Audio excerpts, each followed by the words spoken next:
दूर पहाड़ों के बीच एक गांव था। उस गांव का नाम खाती गांव था। वहां के लोग बहुत ही सीधे और सरल थे। गांव के लोगों का जीवन खेती पर निर्भर था। उसी गांव में मोहन नाम का एक गरीब किसान रहता था। मोहन के परिवार में उसकी बूढ़ी माँ सरस्वती देवी, उसकी पत्नी विमला और उसका 5 साल का बेटा दीपक था। मोहन के पास थोड़ी सी जमीन थी जिसमें वो खेती करके अपने परिवार का पालन पोषण करता था। उगता हुआ सूरज दुनिया के लिए रोशनी लाता है, पर मोहन के लिए ये सिर्फ एक और दिन की जद्दोजहद लेकर आता है। फूस की छत से छनकर आती रोशनी सीधे उसकी बीमार माँ के चेहरे पर पड़ती है। मोहन, आज दीपक को क्या कहूँगी? कल रात उसे बहलाकर सुला दिया था कि सुबह उठते ही गर्मा गर्म खाना मिलेगा। अब वो जागने वाला है, चूल्हा ठंडा पड़ा है और मेरी ममता लहूलुहान हो रही है। क्या हम इतने बदनसीब हैं कि अपने बच्चे को एक वक्त की रोटी भी नहीं दे सकते? भरी आंखों से। बिमला, तुम्हारी ये खामोश सिसकियां मेरे कलेजे को चीर देती हैं। मैं किसान हूँ, धरती का सीना चीरकर अनाज पैदा करना मेरा काम है, पर आज किस्मत ने मेरा ही सीना चाक कर दिया है। जमींदार के चक्कर काट काट कर पैर के जूते घिस गए, पर वो उधार देने को तैयार नहीं। पर हार नहीं मानूंगा, आज फिर जाऊंगा। शायद खुदा को मेरी मेहनत पर नहीं तो इस मासूम दीपक की भूख पर तरस आ जाए। सरस्वती देवी अंदर से खांसते हुए, बेटा मोहन, पास आ। देख, मेरा अंत समय करीब है, पर मुझे अपनी मौत का डर नहीं है। मुझे डर है कि कहीं मेरी गरीबी तेरे जमीर को न खा जाए। बेटा, भूख बहुत बड़ी चीज है, बड़े बड़ों का ईमान डिगा देती है। पर तू वादा कर, चाहे पेट पीठ से सट जाए, पर कभी किसी का बुरा नहीं करेगा। भगवान की लाठी बेआवाज होती है, पर चोट गहरी करती है। माँ, आपके संस्कार ही मेरी पूंजी है। मैं खाली हाथ लौट सकता हूँ, पर कलंकित हाथ लेकर इस घर में कदम नहीं रखूंगा। मोहन जमींदार के घर चला जाता है। नंगे पांव, फटी हुई कमीज और आंखों में उम्मीद की आखिरी चमक लिए मोहन जमींदार की हवेली के बाहर खड़ा है। सूरज की तपिश उतनी नहीं चुभ रही थी जितनी पेट की भूख और घर में बीमार माँ की कराह चुभ रही थी। जमींदार साहब एक आरामदायक कुर्सी पर बैठे हुक्का गुड़गुड़ा रहे थे, मानो मोहन का दुख उनके लिए कोई मनोरंजन हो। माई बाप, हुजूर, इस अभागे की विनती सुन लीजिए। मैं जानता हूँ कि पिछला लगान अभी पूरा नहीं चुका पाया हूँ, लेकिन मेरी मजबूरी की दीवार बहुत ऊंची हो गई है सरकार। घर में चूल्हा 3 दिन से ठंडा पड़ा है। मेरा 5 साल का बेटा दीपक, जो अब तक खेलता कूदता था, आज भूख हमारे निढाल होकर जमीन पर पड़ा है। वो मुझसे रोटी नहीं मांगता सरकार, बस अपनी पथराई आंखों से मुझे देखता है और उसकी वो खामोश नजरें मेरे कलेजे को छलनी कर देती हैं। मोहन, ये हवेली जज्बातों से नहीं, हिसाब किताब से चलती है। तेरी माँ बीमार है, तेरा बेटा भूखा है, इसमें मेरा क्या कसूर? पिछली बार भी तूने यही रोना रोया था। ये धरती प्यासी है तो मैं क्या करूं? मुझे अपनी तिजोरी भरनी है, तेरी गरीबी का बोझ नहीं उठाना। हुजूर, आप तो गांव के अन्नदाता हैं। अगर आप ही हाथ खींच लेंगे तो हम जैसे छोटे किसान कहाँ जाएंगे? मुझे बस थोड़े से आलू और मटर के बीज उधार दे दीजिए। मैं दिन को दिन नहीं समझूंगा, रात को रात नहीं देखूंगा। मैं अपने खून पसीने से उस बंजर जमीन को सींच दूंगा। मैं वादा करता हूँ सरकार, फसल कटते ही सबसे पहले आपका कर्ज चुकाऊंगा। मेरी माँ घुट घुट कर मर रही है, उसे दवा चाहिए। हुजूर, एक बाप होने के नाते मुझ पर तरस खाइए। क्या एक गरीब के बच्चे को जीने का हक नहीं है? हक की बातें मत कर मोहन, हक अमीरों की जागीर होती है। बीज चाहिए, बीज की कीमत लगती है। तेरे पास देने को क्या है? वो 2 बीघा जमीन जो पहले ही गिरवी है। जा, यहाँ से दफा हो जा। अपनी इन भीगी आंखों से मुझे पिघलाने की कोशिश मत कर।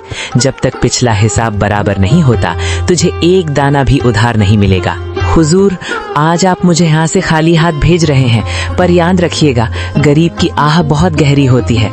मैं अपनी मेहनत बेचने आया था, अपनी खुददारी नहीं। अगर खुदा ने चाहा तो मेरी मिट्टी भी सोना उगलेगी। आज आप मेरी गरीबी का मजाक उड़ा रहे हैं, पर वक्त का पहिया घूमेगा हुजूर, वक्त का पहिया जरूर घूमेगा। मोहन अपनी फटी हुई आंखों में आंसू लिए भारी कदमों से हवेली की सीढ़ियां उतर गया। पीछे रह गई जमींदार की ठहाकों वाली हंसी, जो मोहन के आत्मसम्मान को बार बार चोट पहुंचा रही थी। पर मोहन को नहीं पता था कि इस अपमान के बाद ही उसकी किस्मत का जादुई दरवाजा खुलने वाला था। जमींदार ने मोहन को धक्के देकर निकाल दिया था। मोहन हताश होकर लौट रहा था, तभी झाड़ियों से कराहने की आवाज आई। अरे, ये नन्ही से चिड़िया, इसके पंख तो खून से सने हैं। कितना तड़प रही है ये। लगता है किसी बेरहम शिकारी का तीर इसकी रूह को छूकर गुजरा है। मोहन चिड़िया को हथेली पर उठाता है। चिड़िया कांप रही है। छोटी सी जान, तू क्यों रोती है? तेरा तो कोई घर भी नहीं जिसे जमींदार छीन ले। देख, मेरे पास तुझे खिलाने के लिए दाना तो नहीं है, पर ये पानी की आखिरी बूंदे तेरे नाम। मेरी प्यास से बड़ी तेरी जिंदगी है। मेरी धोती का ये टुकड़ा शायद तेरे घाव ना भर पाए, पर तेरी तड़प को थोड़ा आराम तो दे सकता है। मोहन अपनी फटी कमीज का कोना फाड़ता है और बड़ी कोमलता से चिड़िया की पट्टी करता है। अचानक एक तेज रोशनी होती है और चिड़िया एक दिव्य परी में बदल जाती है। मोहन, मैंने आज तक महलों में सोने के थाल में 56 भोग खाते हुए लोग देखे हैं, पर तुम्हारे जैसा अमीर दिल नहीं देखा। जिसके पास खुद के खाने को निवाला नहीं, वो अपनी फटी कमीज फाड़कर एक पक्षी का घाव भर रहा है। तुम्हारी इस निस्वार्थ करुणा ने मुझे विवश कर दिया कि मैं तुम्हारी मदद करूं। आप कौन हैं देवी? मैं तो बस एक साधारण इंसान हूँ। मैं तुम्हारी परीक्षा थी मोहन। ये लो, ये आलू और मटर के बीज साधारण नहीं है। इन्हें उस जमीन पर बोना जहाँ तुमने अपनी गरीबी के सबसे ज्यादा आंसू बहाए हैं। ये फसल तुम्हारी तकदीर बदल देगी, लेकिन याद रखना, ये जादू तभी तक रहेगा जब तक तुम्हारे दिल में दूसरों के लिए दर्द रहेगा। जिस दिन अहंकार आया, ये फसल पत्थर बन जाएगी। परी तो एक दिव्य प्रकाश पुंज बनकर आसमान में विलीन हो गई, लेकिन पीछे छोड़ गई मोहन को हक्का बक्का, निशब्द और कांपते हाथों में वो मखमली पोटली थामे हुए। मोहन अपनी जगह से हिल भी नहीं पा रहा था। उसे लग रहा था कि शायद भूख के मारे उसका सर चकरा रहा है और ये सब उसकी कल्पना है। वो बार बार अपनी आंखों को मलता और फिर उस सुनहरी पोटली को देखता। नहीं, ये सच नहीं हो सकता। मोहन, तू पागल हो गया है। भूख और धूप ने तेरे दिमाग पर असर कर दिया है। भला एक मामूली चिड़िया परी कैसे बन सकती है? और ये बीज, ये मखमली कपड़ा, क्या सच में इसमें मेरी किस्मत बंद है, या ये मेरी आखिरी उम्मीद का कोई क्रूर मजाक है? अगर मैंने ये बात घर पर बताई तो बिमला हंसेगी। माँ कहेगी कि बेटा होश खो बैठा है।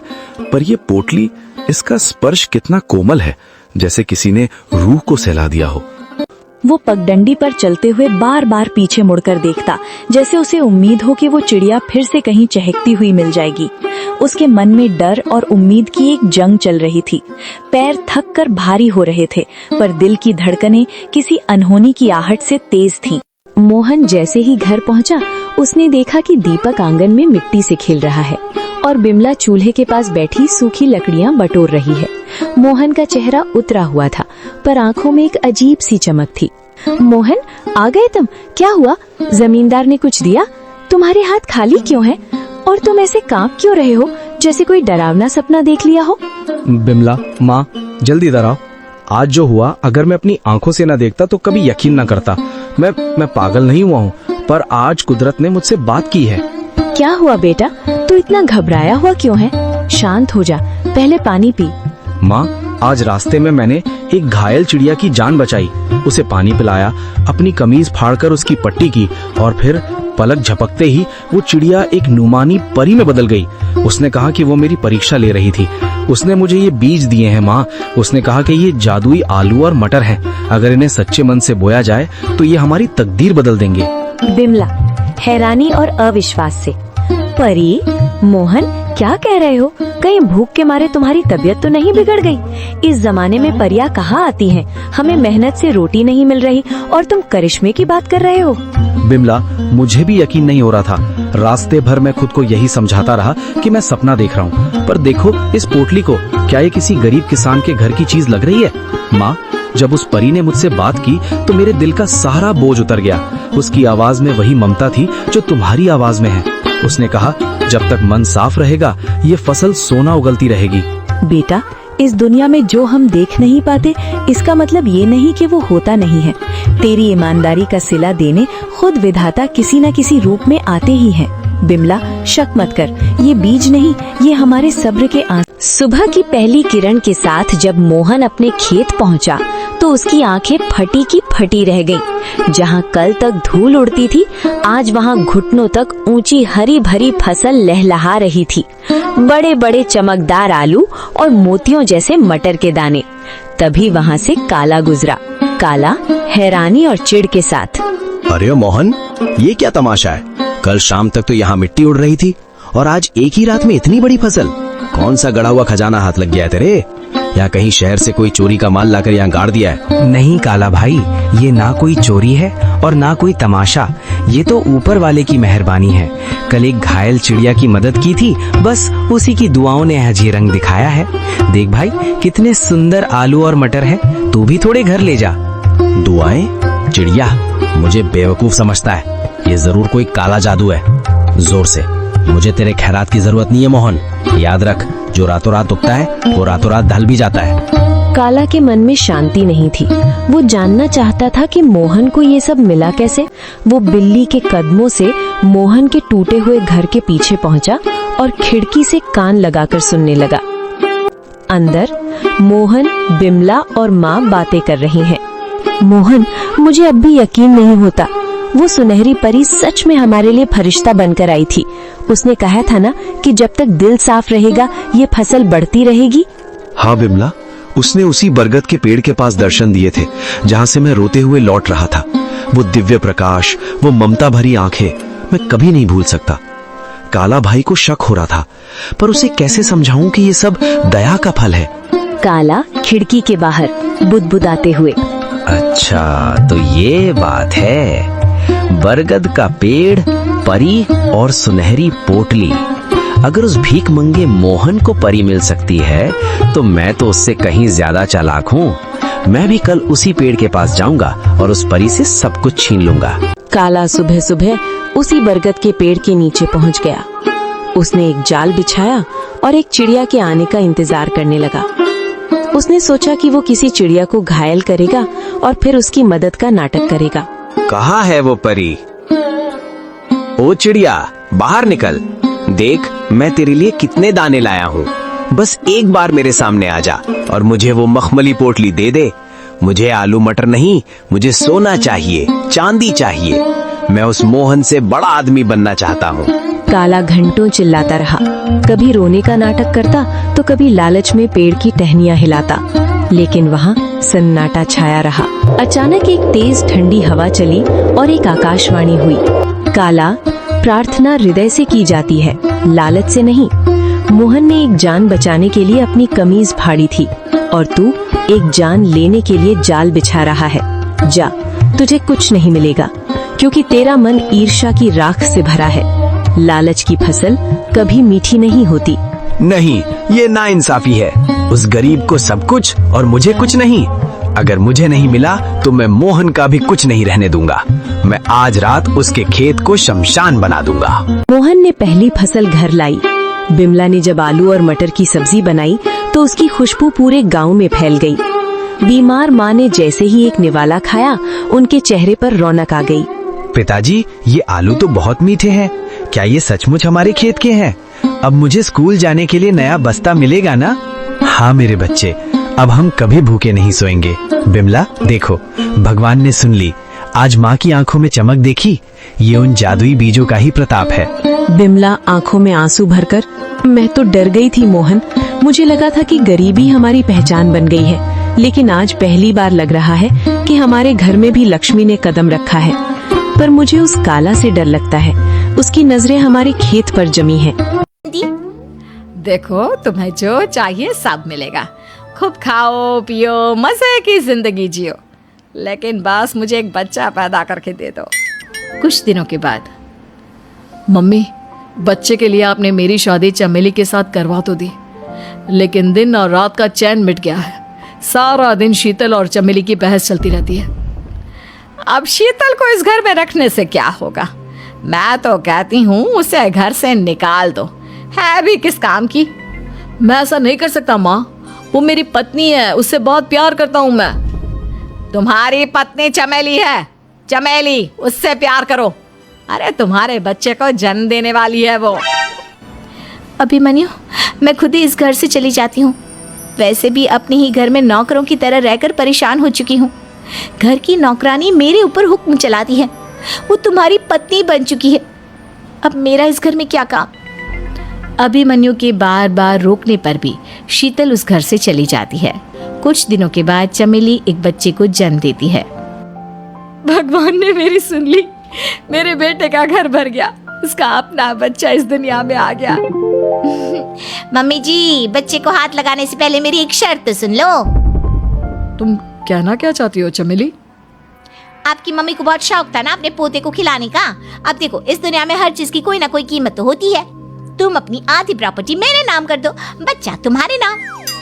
अरे लेकिन मैंने अपने बेटे से तुम्हारी शादी करवाई है, अब ये सौदेबाजी कहाँ से आ गई?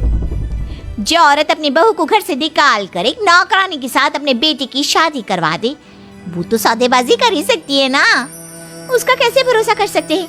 मुझे बस आप लोगों की प्रॉपर्टी चाहिए, उसके बाद ही बच्चे को आप हाथ लगा सकते हैं। मैंने कहा था ना मम्मी, आप गलत कर रही हैं। देखिए, उसका नतीजा आपके सामने है। जब शीतल को पता चलता है कि अभिमन्यु और चमेली का बच्चा दुनिया में आ गया है तो वो अपने घर पहुंचती है। अभिमन्यु, कहाँ है आपका बच्चा? क्या मैं उसे देख सकती हूँ? कुछ भी मत पूछो शीतल, माँ की हुई एक गलती हम लोगों पर भारी पड़ रही है। वो नौकरानी अपनी औकात पर आ गई है और अब हमसे अपनी आधी प्रॉपर्टी मांग रही है, वो भी बच्चे के बदले में। एक बात कहूँ अभिमन्यु, आप उससे कुछ भी देने से मना कर दो। अरे कैसी बात कर रही हो?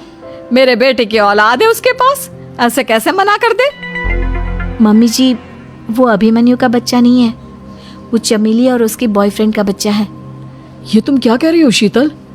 ये देखिए वीडियो, चमेली और उसका बॉयफ्रेंड आपस में बातें कर रहे हैं कि उन दोनों ने मिलकर आपको बेवकूफ़ बनाया है और अब इस बच्चे के बदले आपसे प्रॉपर्टी भी हड़प लेंगे। हे भगवान, ये मुझसे क्या हो गया?